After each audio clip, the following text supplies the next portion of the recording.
යානන්නේ යා ලොකුයි නේ. මේ ඉන්න එක්කෙනෙක් යනවා මේ. යා සුදු පාට. මේ මෙතන කේක්. මේන් සයිස් එක කොහමද? කළු ගලක් වගේ දෙක. ඔය හිතන්න කොහොම බරක් ඇද්ද මේගොල්ලෝ? න ලොකු ඔරුවක් නම් තියෙනවා. එක් එක විතරේ. ඔව් කැස්බා බිත්තරේ. ඉන්න මල්ලි එක්ස්ප්ලেইন කරන්න ඔයා. එබෙන එක. මේ ලොකු පුතා. ඔව්නේ. මේ අය රැයට කැස්බාව බීච් එකට ඇවිල්ලා බිත්තර දැම්ම. අපි කරන්නේ බිත්තරන් ඇවිල්ලා මෙතන වන්නවා.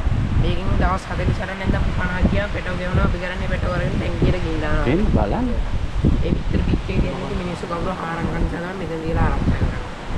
සාමාන්‍ය එක කැස්බාවේ කාර් දෙකට තුන පාරක් දාලා එක වාට 100කට වඩා ගන්නවා. දැන් පොඩු ගාලා තියෙන්නේ.